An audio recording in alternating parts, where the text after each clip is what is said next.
আসসালামু আলাইকুম দর্শক, লন্ডন থেকে কাজী হেমায়েতুদ্দিন মিশন। নমস্কার, আমি তরুণ ঘোষ। বাংলাদেশে তো একটা অভাবনীয় ঘটনা ঘটে গেল। এবার বাংলাদেশ এবং ভারতের মধ্যেকার পরিস্থিতিটা আপনাদের জানাবো। প্রথমে ভারতের পরিস্থিতিটা একটু জানাই। সার্জিও গোর,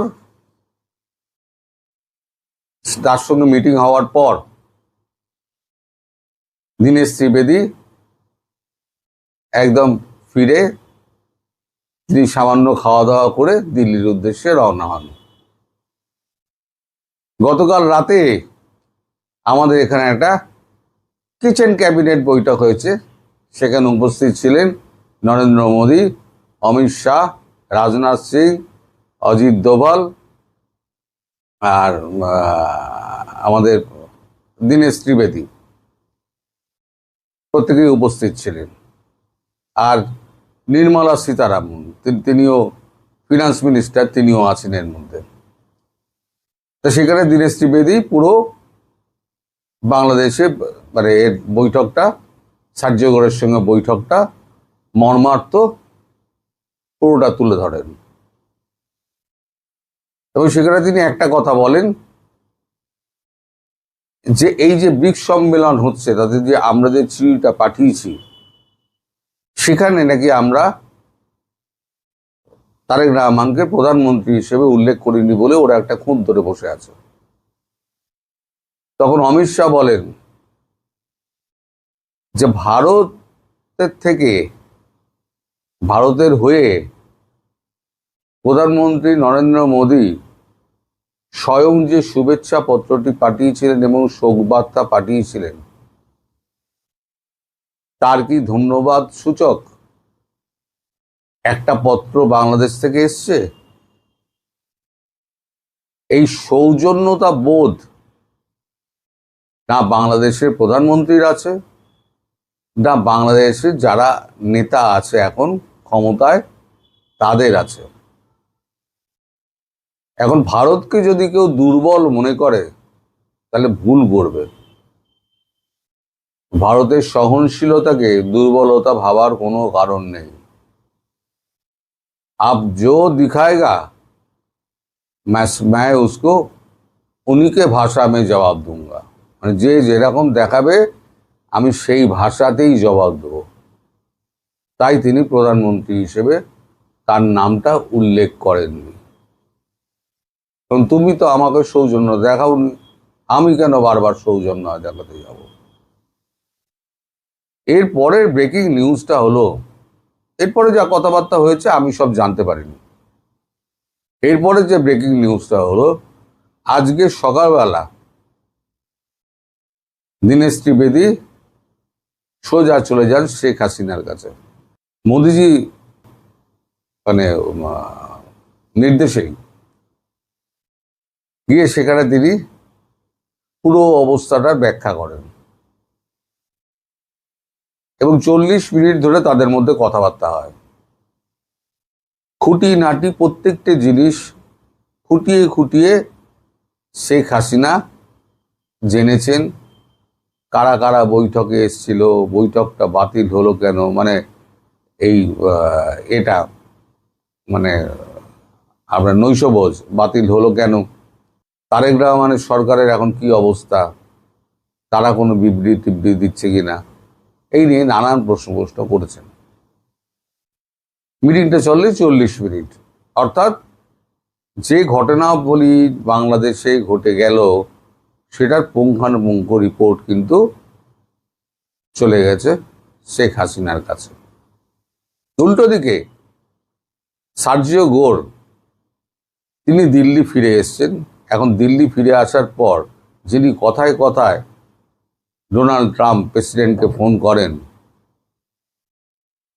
এত বড় একটা ঘটনা হওয়ার পর তিনি কি প্রেসিডেন্টকে জানাননি? নিশ্চয়ই জানিয়েছেন। এখন ডোনাল্ড ট্রাম্প তিনি তার হিসেবে চলছেন যে চীনকে দূরে রাখতে গেলে ভারতের সঙ্গে সুসম্পর্ক করতেই হবে, না হলে পরে আমাদের পরে মুশকিল আছে। ভারত যদি চীনের দিকে ঘেঁষে যায় তাহলে ইন্দো প্যাসিফিকে আমরা ঝামেলায় পড়ে যাব এবং এই ব্রিক্স গঠনের যে প্রচেষ্টা ডি-ডলারাইজেশন সেটাতে আরো এক ধাপ ওরা এগিয়ে যাবে। ফলে চীনের থেকে ভারতকে আলাদা করতে গেলে ভারতের যে দাবি সেই দাবিটাকে কিন্তু মান্যতা দিতে হবে। এবার সময় এসে গেছে আমাদের গুটিয়ে নেওয়ার পালা, বাংলাদেশ থেকে ব্যাগপত্তর গুটিয়ে নেওয়ার পালা। শেখ হাসিনাকে আমরা ঢুকিয়ে দেব, তারপর শেখ হাসিনা ওখানে বুঝে নেবেন কি করবেন না করবেন, আমরা তীক্ষ্ণ নজরটা রাখবো, এইটুকু আমাদের কর্তব্য। অর্থাৎ শেখ হাসিনার ফেরাটা এবার নিশ্চিত হয়ে গেল, অন্তত ট্রাম্পের কথাতে।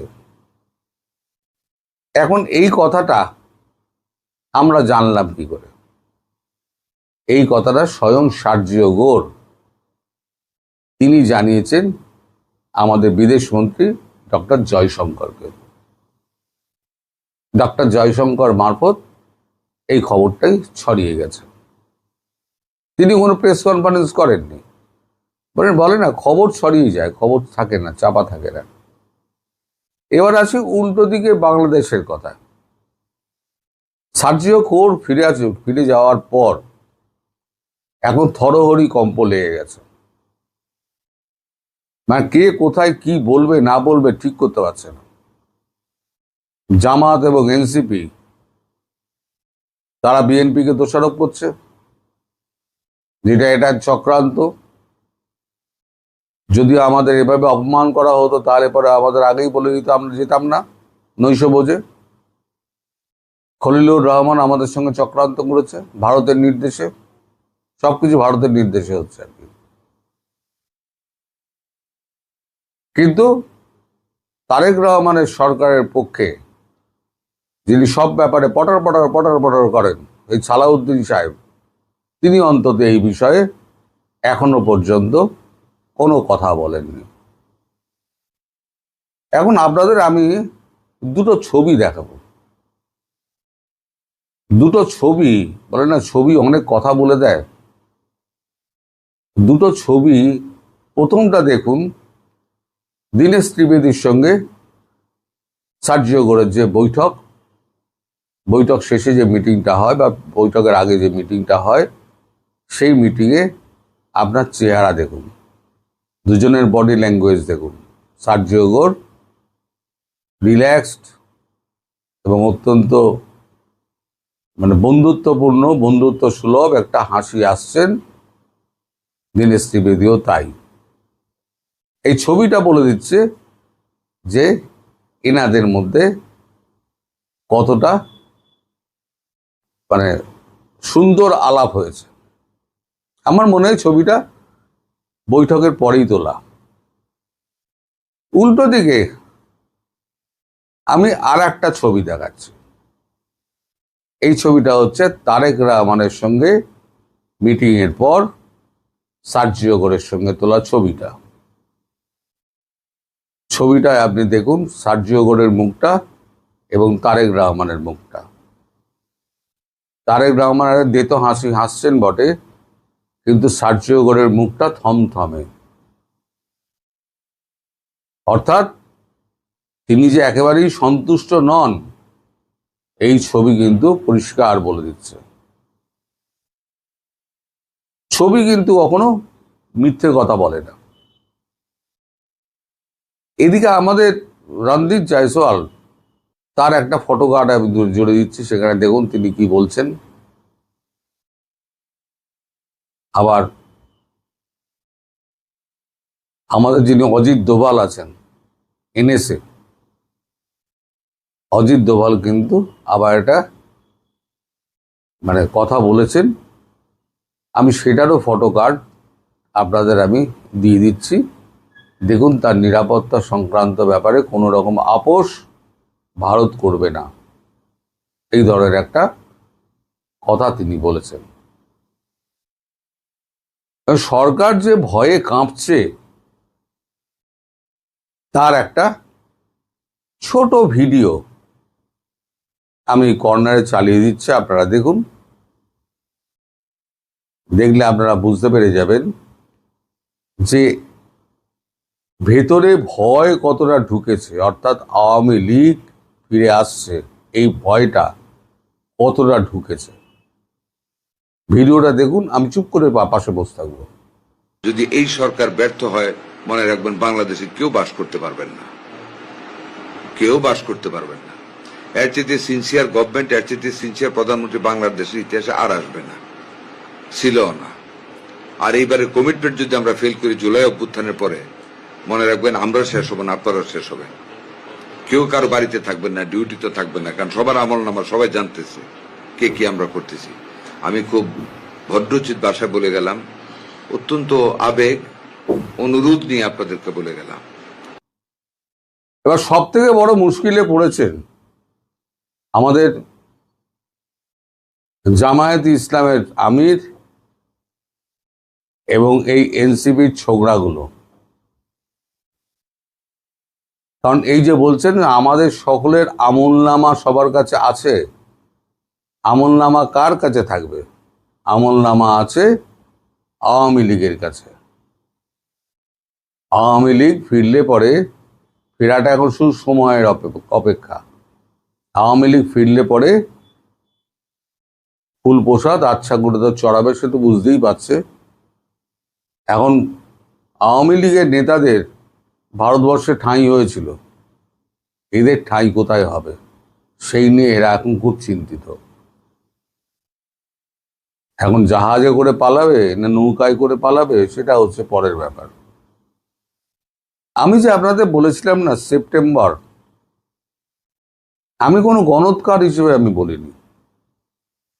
আমি পারিপার্শ্বিক অবস্থা এবং লোকের সঙ্গে কথাবার্তা বলে আমি যেটুকু আন্দাজ করেছিলাম তাতেই আমি বলেছিলাম যে সেপ্টেম্বর, খুব বেশি দেরি হলে। তারপরে আবার একটা ভিডিওতে বলেছিলাম সেপ্টেম্বরও হয়তো লাগবে না, তার আগেই ফিরে যাবেন শেখ হাসিনা।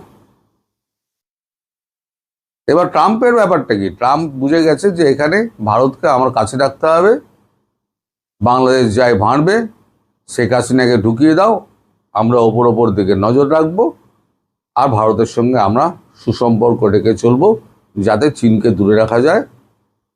এবার আপনাদের কাছে আমার একটা প্রশ্ন আছে, জবাবটা আপনারা দেবেন। এই যে 12-13 সেপ্টেম্বর যেটা নিয়ে এত ধুয়ো তুলছেন যে প্রধানমন্ত্রী হিসেবে জানানো হয়নি, অমুক হয়নি, তমুক হয়নি, উনি না এসে দেখান। তারেক রহমান ভারতবর্ষে 12-13 সেপ্টেম্বর ব্রিক্সের যে মিটিং আছে সেই মিটিং অ্যাটেন্ড না করে দেখান। এটা আমারও চ্যালেঞ্জ রইল। যদি আসেন তাহলে ভালো, আর যদি না আসেন তাহলে আরো ভালো। কোনোটাতেই ভারতবর্ষের কোনো অসুবিধে নেই। ভারতবর্ষ তার নিজস্ব গতিতে চলবে এবং ভারতবর্ষ সহনশীল বলে আপনারা যাচ্ছে তাই বলে যাবেন, সহ্যের একটা সীমা আছে, সেই সীমা আপনারা অতিক্রম করে গেছেন। এইবার বলে না ঝি মেরে বউকে শেখানো, এটাই হবে। বাংলাদেশকে আক্রমণ করলে বাংলাদেশ ছাতু হয়ে যাবে, বাংলাদেশকে আক্রমণ করে লাভ নেই, কারণ আবার ঘুরতে হবে ভারতকেই, কেউ টাকা দেবে না। ভারত এই মুহূর্তে চাইছে না, আর ভারতের ভেতরে এখন ইন্টারনাল এত সমস্যা রয়েছে, ওই ঝামেলা ভারত এখন জড়াবে না। কাঁটা দিয়ে কাঁটা তোলা হচ্ছে সব থেকে ভালো, তাই উপযুক্ত পথটাই ভারত ধরেছে। এবার আপনারা অপেক্ষা করুন, এই আগস্টের মধ্যে, আমি আজকে আগাম ঘোষণা করে দিলাম, লিখে রেখে দিন, এই আগস্টের মধ্যে তারেক রহমান সরকার গদি উল্টাবে। এখন তিনি লন্ডন পালাবেন না কোথায় যাবেন সেটা তিনিই ঠিক করবেন। আর জামাত আর এনসিপি তাদের কি হবে ঈশ্বরই জানে। সবাই ভালো থাকবেন, সুস্থ থাকবেন, সাবধানে থাকবেন। নমস্কার।